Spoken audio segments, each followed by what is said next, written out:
Seguimos compartiendo Lo mejor de ti con el doctor Diego Bernardini, que se ocupa de, ya no sabemos cómo llamarlo, de los adultos mayores, de entenderlos, de aprender de ellos. Me da la sensación de que quiere aprender usted, doctor. Siempre, siempre. Yo creo que, primero creo que cuando uno elige medicina tiene que entender que la formación es continua. Y además, cuando uno se vuelve una persona mayor, yo creo que la posibilidad de un aprendizaje continuo también tiene que estar presente.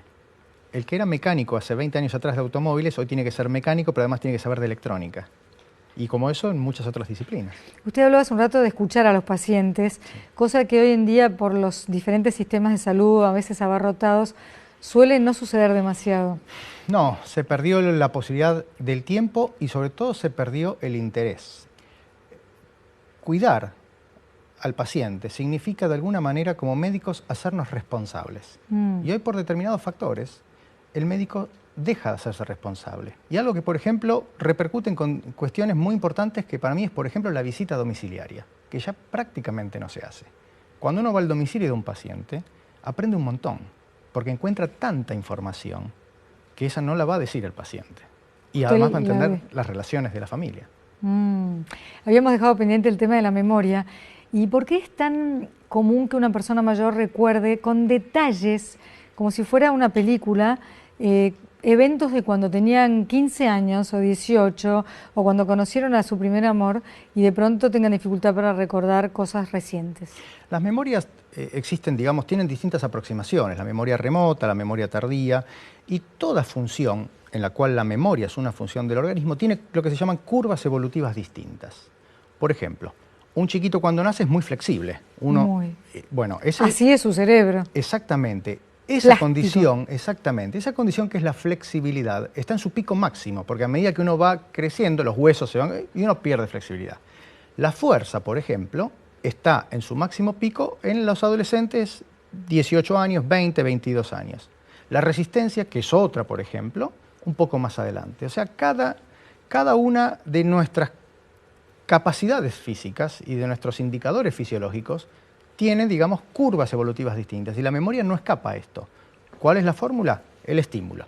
Para un buen corazón, salir a caminar; para los músculos, trabajar en un gimnasio o con sobrecarga; para la memoria, leer, crucigramas, escuchar, aprender. Cualquier cosa nueva me han dicho que es un verdadero desafío, ¿no? Porque si una persona ya tiene los crucigramas como demasiado aprendidos, eso no le presenta ninguna dificultad y que entonces debería intentar algo que nunca hizo. Exactamente, porque pasa a ser lo que hablamos antes, un automatismo. Cuando uno empieza a conducir un vehículo, empieza prestando mucha atención. Los tiempos de los pedales, las posiciones, después eso uno lo automatiza. Hay automatismos que ya son innatos. Nosotros no pensamos, ahora tengo que inspirar, tengo que soltar el aire, ni tengo que pensar que si voy a correr mi corazón debe latir más. Esos son automatismos. Desde el punto de vista cognitivo, todo lo que tiene que ver con estímulos responde a la función mucho mejor si los vamos cambiando. Por eso hay que hacer crucigramas, pero también hay que hacer otras cosas. Leer, escuchar y sobre todo estimular la curiosidad. Tener ganas. Sí, tener ganas. Sería básico. Sí. Esas personas muy nostálgicas que podrían adherir a la frase famosa de todo tiempo pasado fue mejor, ¿lo pasan peor? Mira, eso es una pregunta que yo he hecho en el libro. Si todo tiempo pasado es mejor o es peor. Por ejemplo, Juan Sebrelli, escritor, me dijo, mira Diego, yo ahora a mis 80 años puedo escribir libros de 500 páginas, antes no podía hacerlo. Luis Felipe Noé, artista plástico, me dice, mira, yo ahora estoy haciendo obras por tamaño, por desarrollo, por lo que me implican a mí mucho más demandantes que las que hacía antes. Entonces, yo creo que en realidad... Uno puede soltar esos decretos, ¿no? Porque la vida a veces se va a puro decreto. Uno dice, ya esto no lo puedo hacer, esto para mí ya no va a ser, esto ya pasó, ya estoy grande. Y uno debería liberarse de esas afirmaciones tan negativas, si pudiera. Sí, y ¿sabes cómo se liberan las personas mayores? Que es lo que uno saca, por ejemplo, del libro. Aprenden a decir que no. A determinada edad uno dice, no, yo sé que esto no lo quiero, no me hace bien o no me gusta. Mi tiempo vale mucho. La última película de Sorrentino, La Grande Belleza, bueno, él en un momento, el protagonista, Gambardella, dice, no tengo ganas de hacer cosas que no me interesan. Y eso es algo que se aprende con la edad, a decir que no. A decir que no para algunas cosas y a probar otras que tal vez dejaste pendientes. Por supuesto, claro. Hay personas... El otro día me escribió una lectora que ahora, ya de jubilada, empezó a correr. Entonces ya corrió 2 mediamaratones, empezó a estudiar idiomas. Efraín Guach, un contador de Tucumán, de 96 años, empezó a correr a los 80 años y hoy es campeón mundial a sus 97, en las categorías que le corresponden. Entonces siempre hay cuestiones para aprender. El famoso nunca es tarde. Nunca es tarde. ¿La medicina en general encuentra un desafío en la longevidad? Sí, y no solo la medicina. Yo creo que hoy el desafío es para todos, para los que estamos en la medicina, para las familias, para las personas, para los gobiernos. Y a mí me gusta verlo como esto, porque a veces uno lee el tsunami gris, la revolución plateada, la amenaza del envejecimiento. Ay, qué suerte que no leí nada de eso. Bueno, pero a veces los medios, muchas veces por ignorancia o desconocimiento, colocan esto. Y en realidad es un desafío y también es una oportunidad. Vos fíjate algo, en el idioma chino, crisis y oportunidad se escriben de la misma manera. Sí. Entonces, el tema del envejecimiento, como muchas veces se plantea como una crisis, también debería verse como una oportunidad. Y es muy interesante. Hoy estamos en un momento de la historia de la humanidad donde hay 4 generaciones juntas que estamos conviviendo en la misma mesa. Yo tengo a mi abuela de 97 años y tengo a mi hijo de 9 y nos juntamos con mi padre. Y hay muchas familias así. Y esto debe ser motivo de celebración. Es muy lindo tener esta posibilidad. ¿Y qué pasa cuando están los 4 juntos? Y está buenísimo. Yo te puedo contar una experiencia personal que fue cuando defendí mi tesis doctoral en Salamanca, que lo trajimos a mi abuelo, que en ese momento tenía 92 años, y me lo llevé a mi abuelo, a mi padre, a mi hijo, que en ese momento tenía 4 años, nos fuimos al pueblo de donde vino mi bisabuelo de Italia, a donde mi abuelo nunca había ido. Y nos fuimos las 4 generaciones de Bernardinis, digamos. Y fue una experiencia irrepetible en ambos sentidos. Primero porque fue difícil convivir con el abuelo y con el padre y con el hijo, pero al mismo tiempo fue una experiencia que salvó mucho de mi vida. Que hace 2 o 3 generaciones no se podía soñar. No. Bueno, quiero conocerte un poco más. Diego, lo conozco prácticamente 28 años. Si algo admiro de él es que es una persona que ha sido muy tesonera, curiosa, esencialmente curioso, buscador. Lo conocí en un momento también difícil, con su mamá enferma. Fue maravilloso como él la ayudó, la cuidó. Y no sé si eso también le dio la fuerza para tomar la decisión, porque su mamá falleció. No sé si eso también le dio la fuerza para tomar el rumbo del camino de la medicina. Fue creciendo mucho y bueno, se transformó en el médico que acá había un médico muy bueno, un clínico, el doctor Galperín, que siempre también lo tuvo a su lado y Diego aprendió muchísimo de él, siempre lo veneró. Pero bueno, Diego empezó a salir del país, a estudiar afuera. Y bueno, desde que está viviendo lejos, a veces nos faltan las largas charlas. Pero bueno, esto de su libro, realmente que bueno, por la edad que tengo, a mí y leerlo, la verdad que me tuvo bastantes días como pensando en el aprendizaje de lo que es la vida de un geronte y todo lo que uno puede hacer desde uno, siempre que la enfermedad no te lo impida, ¿no? Entonces, tener la inteligencia, y creo que con este libro que él escribió, Diego me abrió... me encanta que me sigue abriendo caminos, mostrando cosas, ¿no? Que sigas trabajando, es mi deseo en poder dar un buen espacio a la vejez. La carita. Querida sorpresa. ¿Quién es? Rosa es una especie de madre postiza que tengo, es una de las madrinas de mi hijo, es una amiga, es mucho más. A veces es muy difícil poner en palabras sentimientos. Como dijo ella, nos conocemos hace mucho, conoció momentos muy buenos míos, conoció momentos muy difíciles y siempre está. Es la persona que está. ¿Ella a qué se dedica? Porque tiene como una paz. Mirá, ella tuvo, como tenemos todos, etapas en la vida. Ella fue bailarina en un momento, es profesora de educación física, ahora es paisajista, es mamá, es abuela, es esposa, es un referente en su grupo social, es una persona muy generosa.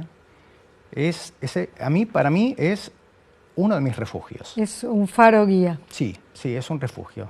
Muchas veces ella en determinados momentos me dijo, venite a casa, o en verano cruzate a Uruguay, te venís acá, y bueno, siempre que intento estar acá, a veces son viajes muy cortos como este, pero intento verlos o verlos a la familia, o sea, yo me siento de la familia.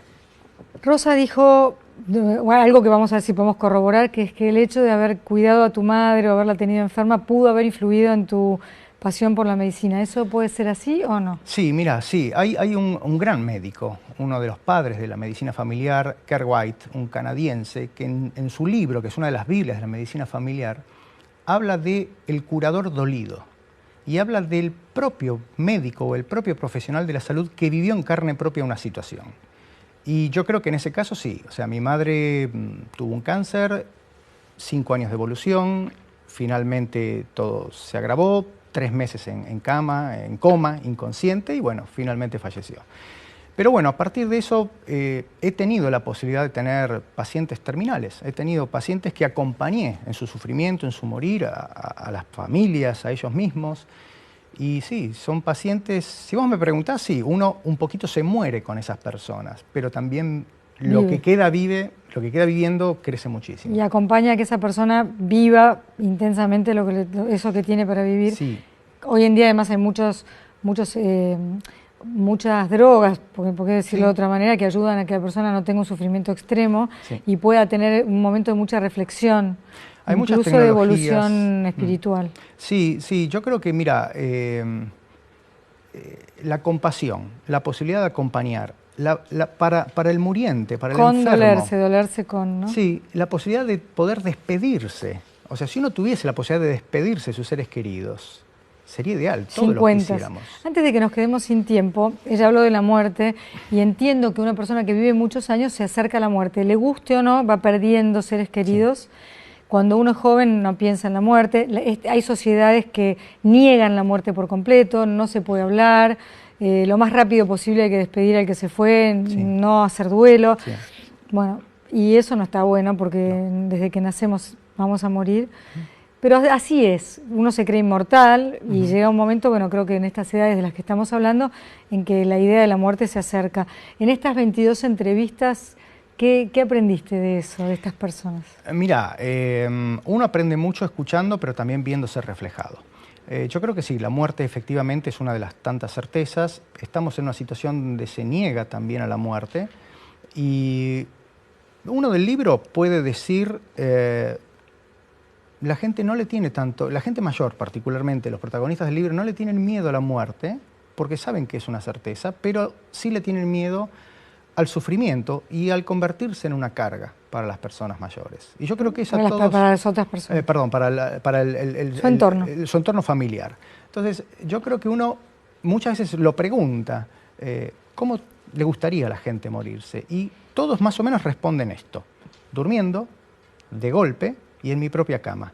Y ese es el ideal que tenemos que tender. Esto que vos decías de la medicalización de la sociedad, que no hay tiempo para el sufrimiento, o sea, se te murió un familiar o perdiste el trabajo y estás depresivo. No, la depresión es una enfermedad. Y lo otro es tristeza. Y lo otro es tristeza. Entonces hay que dar lugar a la tristeza, porque forma parte del devenir de la vida misma. Pero a lo que vamos es que en todo este tema de la medicalización de la sociedad, tenemos que dar lugar también a poder darle la posibilidad a esa persona, a que si tiene la posibilidad de morir y elige que sea en su casa, darle la contención. Y esto tiene que ver con lo que vos mencionabas, equipos, tecnología, sistemas sanitarios, sobre todo profesionales preparados para eso. Y tampoco exagerar con el encarnecimiento, esta cosa de ganarle un día más, otro día más a partir de aparatos, cuando en realidad si esa persona pudiera opinar probablemente diría no, gracias. ¿A quién le gustaría morirse solo, en una terapia intensiva, lleno de tubos, con luces blancas? Y con desconocidos alrededor. Y con desconocidos alrededor. Por favor, eso... Lo que pasa es que hay que tener coraje, ¿no? La familia lo tiene que tener, el enfermo también lo tiene que tener, porque hay gente que se siente segura en esos ámbitos, y los médicos también tienen que saber comunicar que de a poco no sé, acompáñennos. Sí, comunicar y organizar. El médico de familia, una de las características que tiene es que de alguna manera se convierte como en un abogado, en un guía frente a un sistema sanitario que hoy el sistema sanitario se ha convertido en algo un poco agresivo y despersonalizado. Entonces, bueno, hay que explicar que si existen los medios, si existen las posibilidades, y esto existe no solo por la capacidad de pago, sino que en España, por ejemplo, que tiene un sistema de cobertura universal y estatal, se encargaron por política de Estado en conformar equipos que acompañan al paciente terminal. Y eso es algo que todavía en nuestro país nos debemos, que está, ¿eh? Está. Hay buenos equipos instalados aquí, pero tenemos que hacerlo más universal. Sí. Esta es una pregunta difícil de responder, pero por todo lo que conoce, ¿qué diría usted que necesitan en general de nosotros las personas mayores? ¿Qué es lo que más quieren de nosotros? Respeto, escucha, integración. Yo creo que con eso está muy bien. Si uno escucha y respeta, da el lugar. Y si por cuestiones de Estado o de la misma situación familiar los puede integrar, ya está todo. ¿Y lo que más les puede molestar? Por ejemplo, una frase desdeñosa. El desprecio, cállate, la negación. No entendés. El abuso no es solamente físico, el abuso es psicológico, el abuso es financiero. El abuso muchas veces una palabra daña más que un gesto o que un golpe. Y a veces la sociedad se encarga de un maltrato, quizás no consciente, pero planteémonos, por ejemplo, el transporte público. Es importante capacitar a esos conductores y que sepan que si ven a una persona mayor, y te doy un dato que es muy fuerte, acá en la ciudad de Buenos Aires, que somos entre 3,5 millones solo en la ciudad de Buenos Aires, pero hablemos de lo otro, 1 de cada 4 personas tiene más de 60 años. O sea, Buenos Aires, Argentina, es un país envejecido. La región se está envejeciendo muy rápidamente. España, por supuesto. Entonces, tenemos que enseñarle a esa persona que si una persona mayor debe acercarse más a la vereda, debe esperarse más, debe indicarle a algún pasajero que no se dio cuenta que le ceda el asiento, debe estar atento a eso.